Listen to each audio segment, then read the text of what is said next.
Hi, my name is Kent, and I'm an advocate for a vegan, whole food, plant-based, plant-strong, plant-powered, plant-only diet, whatever name you want to give to it. So I thought I'd kick off my very first YouTube video, my plant-powered adventures. Hi. So going downhill now is a lot easier to talk than going uphill. I've been eating this way for 20 years, and I've learned from the best. Hello, I'm Dr. John McDougall. I'm a medical doctor, and I've been on a mission for almost 40 years to help people regain their health by changing their diet. I run a 10-day live-in program in Santa Rosa, California. And you can learn more about my program on my website. Dr. McDougall and Dr. Michael Greger are two of the most knowledgeable people on nutrition. Another one of my favorites is Dr. Neal Barnard. Given that they have the lowest diabetes rates in the world, we thought it's not carbohydrate. The problem has to do with fat. Those fats get into the cells that causes that insulin resistance, so the diet should be getting the fat out of the cells so insulin can work again. Dr. Caldwell Esselstyn's credibility is undeniable. What the statin drug does is it blocks an enzyme in the liver, so you cannot produce as much cholesterol. That's the bottom line. But you just don't really interfere with the metabolic epicenter of your body, your liver, without some side effects.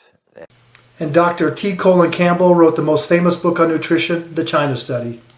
That's where nutrition comes into play. Nutrition comes into play back here too, but it's particularly prominent during this phase. And animal protein, as we started doing the research, we could experimentally, we could turn on the growth of these cells. They go much more rapidly when they were fed animal protein. And now there's a new wave of doctors that are speaking out about the power of plant-only nutrition. But this video is about the vegan YouTubers who are changing the world by sharing the information from all these amazing doctors and spreading the truth to the public, starting with one of the most famous of them all, Gary Yaskey.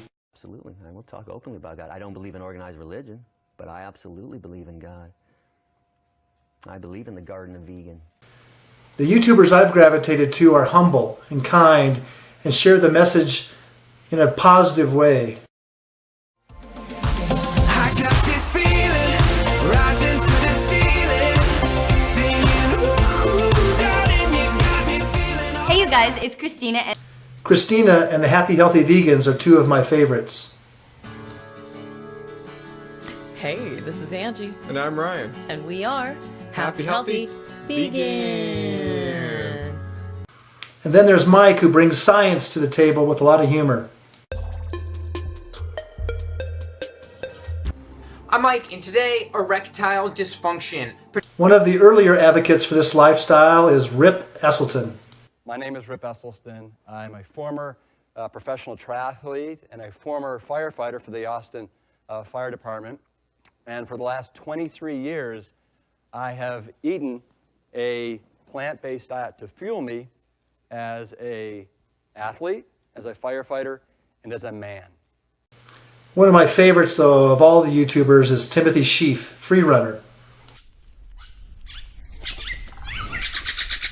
Yes, it's food. That's why. What's going on YouTube? It is I, Tim the Human, back once again. Thank you all for tuning in to this video. I just want to give a quick shout out and some love to everyone participating in Veganuary this year. You guys are awesome. I hope you're feeling the good vibes coming your way from this. The vegan activist is great. For anyone who isn't yet vegan, it can seem like an unattainable lifestyle.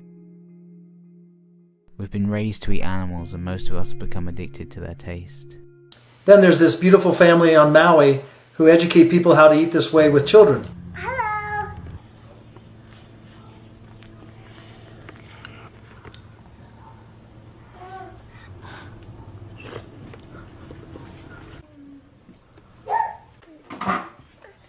You like watching your brother? I'll feed him a bite. And a new favorite from England, 80-10-10 in London. And then there's a documentary called Calspiracy who's showing how our meat-eating habits are devastating our planet. To feed a person on an all plant-based vegan diet for a year requires just 1/6 of an acre of land. To feed that same person on a vegetarian diet that includes eggs and dairy requires 3 times as much land. To feed an average U.S. citizen's high-consumption diet of meat, dairy, and eggs requires 18 times as much land. Mercy for Animals is my favorite organization as advocates for the animals. I want to grow up in a world where kindness is a universal language. Where everyone is treated with respect, including animals.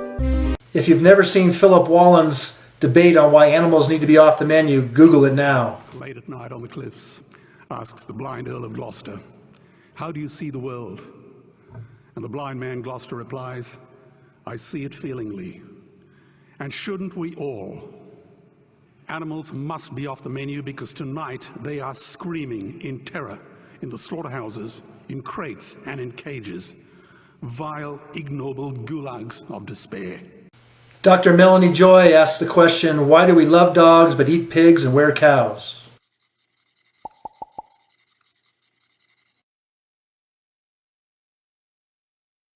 Have you ever wondered why you might eat chicken's wings but not swan's wings? Beef burgers but not mouse burgers? Have you ever wondered why you might drink cow's milk but not pig's milk? And have you ever wondered why you haven't wondered? Forks Over Knives was the first quality documentary on nutrition. This could be the first generation of children in the United States that lives less than its parents. Food Choices, the documentary, took it up another notch. The use of fossil fuel isn't the only driving mechanism in greenhouse gases. In fact, a major contributing force, something as high as 50%, is our food choice, specifically as it relates to eating animals. And I have high hopes for a new film called Eating You Alive coming out this fall of 2016. People aren't living longer, they're dying longer. This short video of mine is to promote the vegan YouTubers who I believe very strongly are going to save this world through education. And all it's going to take is one single act. Let's get animals off the menu.